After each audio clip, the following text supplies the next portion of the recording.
রাস্তা যেখানে থেমেছে তীরে এসে সেখানেও পথিককে দেয় পথ ছেড়ে, কলকল স্ফটিক স্বচ্ছ স্রোতের উপর দিয়ে। কবিগুরুর বর্ণনায় বারবার ধরা দিয়েছে বীরভূমের কোপাই নদী। ঐতিহ্য ক্ষেত্রের আওতায় না থাকলেও খোয়াইয়ের প্রকৃতি আর কোপাই নামের ছোট্ট নদী ছাড়া শান্তিনিকেতন একেবারেই অসম্পূর্ণ।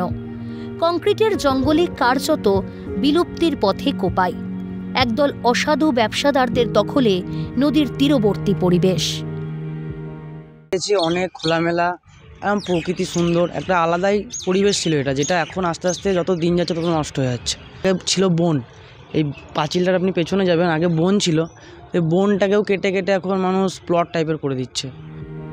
বিশ্বভারতীর প্রাক্তন অধ্যাপক মলয় মুখোপাধ্যায় আগেই জানিয়েছিলেন, নদীর পাড়ে ইটভাটা তৈরি করা এবং বেআইনিভাবে বালি তোলার ফলে কোপাইয়ের বিপদ বাড়ছে। কার্যক্ষেত্রে এখন সেটাই দেখা যাচ্ছে। খোয়াইয়ের অস্তিত্ব খুঁজে পাওয়াই ভার। এদিকে যেভাবে দিনের পর দিন অসাধু ক্ষেত্রে পরিণত হচ্ছে তা নিয়ে উদ্বেগ প্রকাশ করেছেন পর্যটক থেকে শান্তিনিকেতনবাসীর একাংশ। যে স্বাস্থ্য উন্মুক্ত যে আমরা যেটা বলি, তো সেই জিনিসটা যদি না হয় তো আমরা তো মানুষ কখনো ভবিষ্যৎও গড়তে পারবে না। তো সেই জন্যে মানুষকেও ভবিষ্যৎ গড়ার জন্য কোপাই নদীকে আরও ভালো করে তৈরি করা উচিত।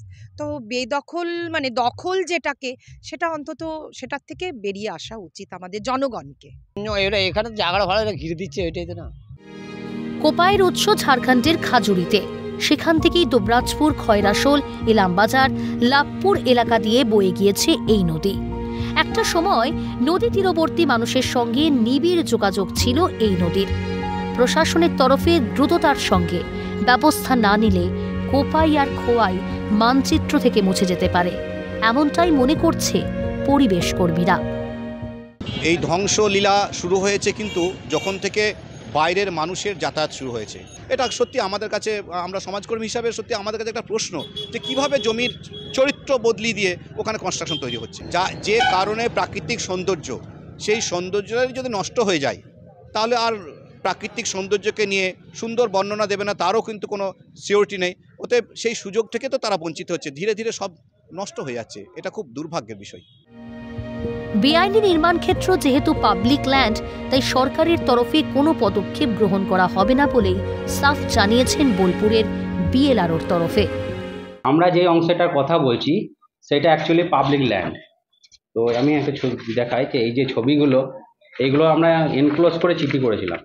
তো যেহেতু বিএলআরও সাহেবের পক্ষ থেকে এটা আমাদের কাছে রিপ্লাই এসেছে এটা পাবলিক ল্যান্ড, তো সেক্ষেত্রে আমাদের এখানে বলার কিছু নেই।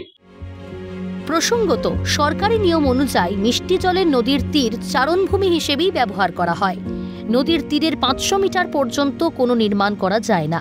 অথচ কোপাই নদীতে তীর শুধু নয়, নদী বক্ষ দখল করে নির্মাণ শুরু হয়ে গিয়েছে। স্থানীয় পৌরসভা, স্থানীয় প্রশাসন এবং বীরভূম জেলা প্রশাসন এই বিষয়ে কী ভূমিকা পালন করছে সেই দিকে যেমন নজর থাকবে, পাশাপাশি কবিগুরুর যে কোপাই, সেই কোপাই একদম বলা যেতে পারে কিছু অসাধু ব্যবসায়ীদের হাতে চলে গিয়ে একদম কোপাই নষ্ট হয়ে যেতে বসেছে। প্রশাসনের ভূমিকা কি থাকবে সেই দিকেও কিন্তু আমাদের নজর থাকবে। বীরভূম থেকে অমরনাথ দত্ত, ক্যালকাটা নিউজ।